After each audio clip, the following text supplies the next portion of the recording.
Welcome back to the Chemistry Guide channel. In the last videos, we have discussed the different states of matter, and we have also discussed the effect of change of temperature on the state of matter. In this video, we will look at the effect of change of pressure on the state of matter. Last video we have discussed temperature, and in this video we will discuss the effect of pressure on the state of matter. And along with that, we will see the different units of pressure also, and we will discuss evaporation. How does the evaporation cause cooling and factors affecting evaporation? All these topics we will see in this video. So now we will look into the units of pressure. As we all know, different types of units are there, that is SI units and CGS units are there. In terms of SI units, the things which we will use are a kilogram, meter square, those things we will use in SI system. But in case of CGS system, we will use centimeter, gram, second we will use. So if you see the SI unit of pressure, the SI unit of pressure is Pascal. And we will see the relation between Pascal and Newton also, Newton per meter square also here. So as we all know that pressure is the force exerted by the gases per unit area. That is pressure equal to force divided by area. So if we see the units of the force and area, for the unit of the SI unit of force is Newton, and as well as the SI unit of area is meter square. So force pressure equal to force by area. So the unit of pressure will be in this case Newton per meter square. Here if we see Newton is SI unit and meter square is also SI unit. So we can say that Newton per meter square is also SI unit of pressure.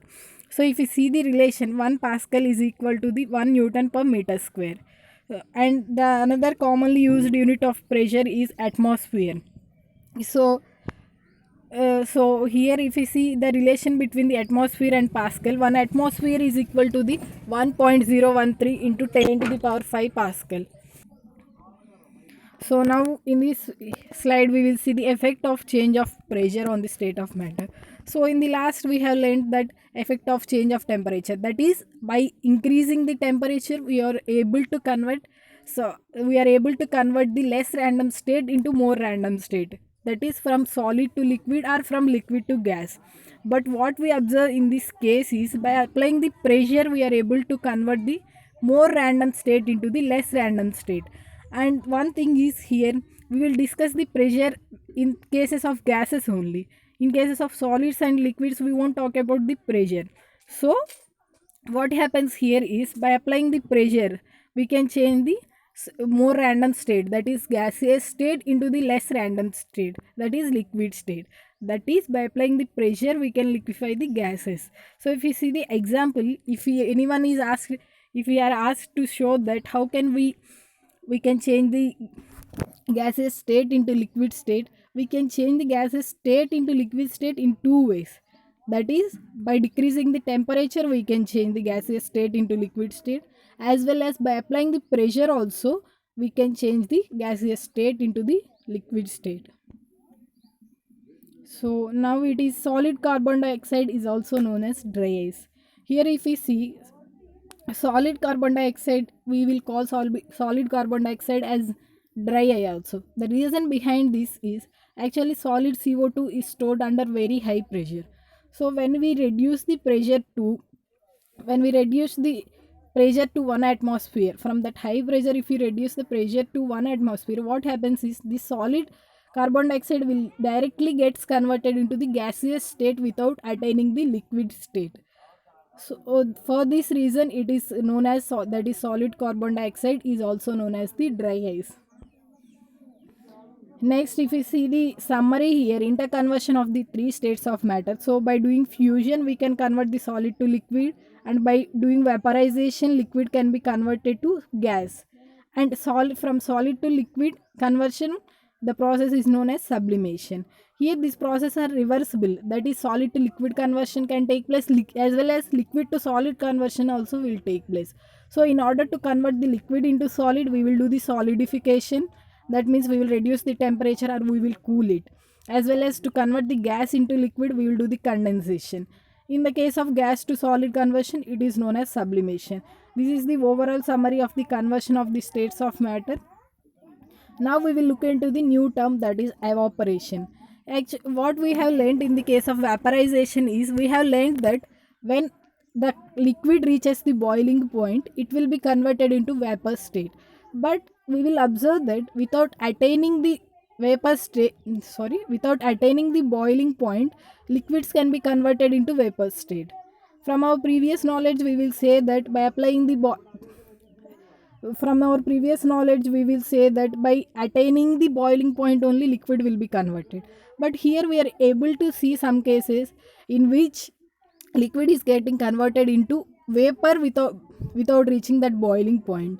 If we see for example, keep water in the glass or anything and re- don't cover it with anything, then you will observe the vapors coming out from the liquid. Here it is that water is not attaining the boiling point, but even then vapors are coming. So in this case what happens is, we have learned that matter is made up of particles, and we have also learned that those particles are continuously moving. So here the particles are moving means they are having certain kinetic energy. In case of liquids, we will see the some amount of liquid present at the surface. So what happens is, the particles which are present at the surface have higher kinetic energy as compared to those of the particles that are present in the bulk. As a result of this higher kinetic energy, they are able to break the forces of attraction. That means they are able to overcome the forces of attraction and they can move into the more random state. So the more random state as compared to liquid is gases. So here, because of the higher kinetic energy of the particles that are present at the surface, this liquid is getting converted into vapor, and this process is known as the evaporation.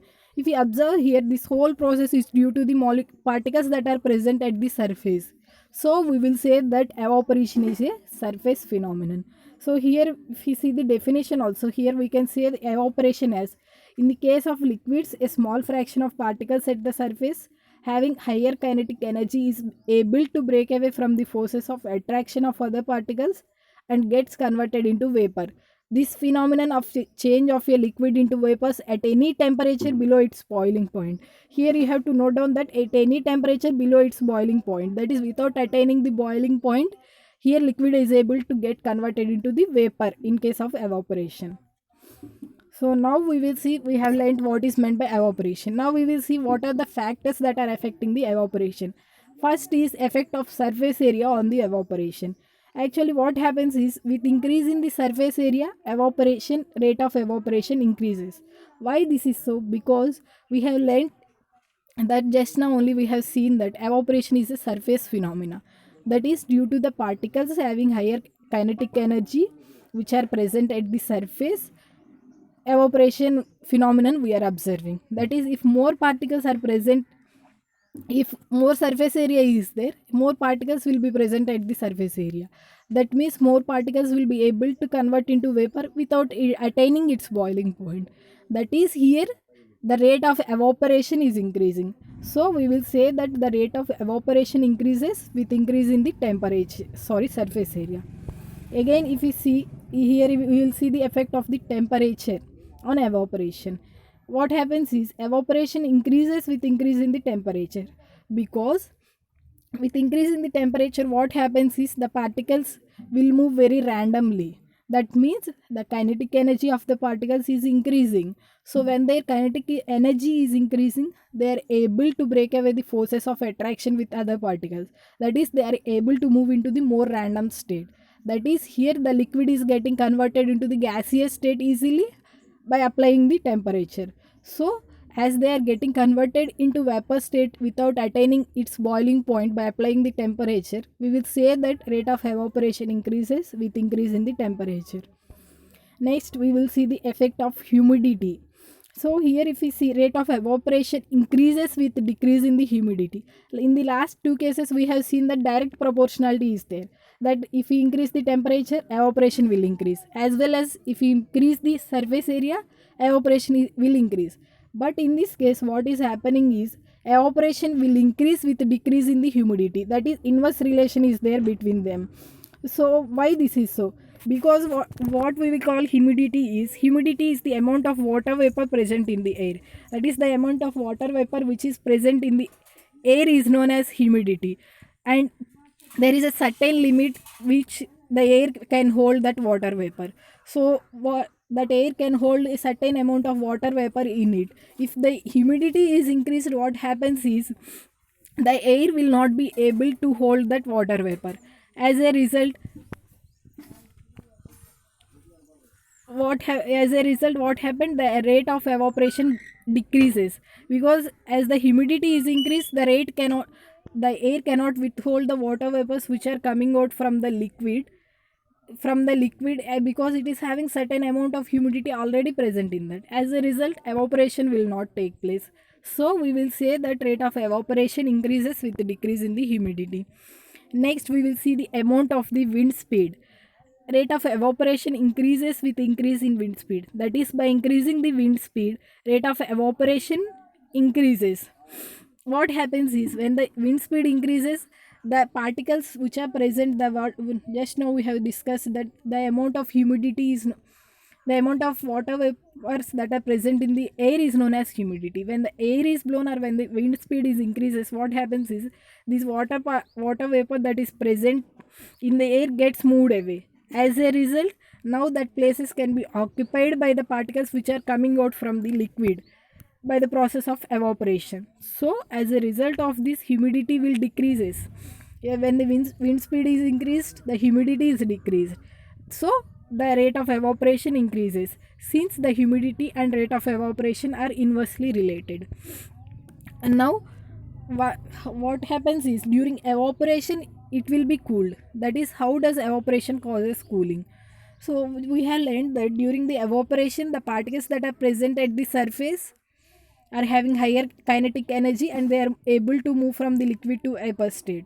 That is, the particles which are present at the surface, they are gaining the energy from the surroundings.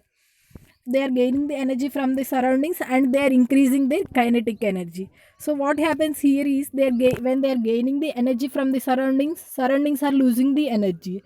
So losing the energy means surroundings are getting cooled. This is how the evaporation causes cooling. So if we see the definition, here we can see, in an open vessel, the liquid keeps on evaporating. The particles of liquid absorb energy from the surroundings in order to regain the energy lost during evaporation. This absorption of energy from the surroundings make the surroundings cool. So the surface molecules are absorbing the energy from the surroundings in order to regain the energy which they lost during evaporation. As a result of this, surroundings are losing their energy, which causes the cooling of the surroundings. Next, so now we have seen that how evaporation causes cooling. Now the question is, why should we wear cotton cloths in summer? So what happens is, we have learned that during evaporation, the surface molecules gain energy from the surroundings, or they will also gain the energy from the body surface, and they will be getting changed into the vapor. So what happens is, the heat energy, when they are observing the energy, heat energy, which is equal to the latent heat of vaporization, they will absorb that heat of vaporization from the body by leaving the body cool. Actually, when we wear cotton cloths, cotton is a good absorber of the water. That is, it will absorb the sweat which is present on its body more easily, and when we expose it to the atmosphere, it will be evaporated easily. So now if we see, why do we see water droplets on this outer surface of a glass containing ice cold water?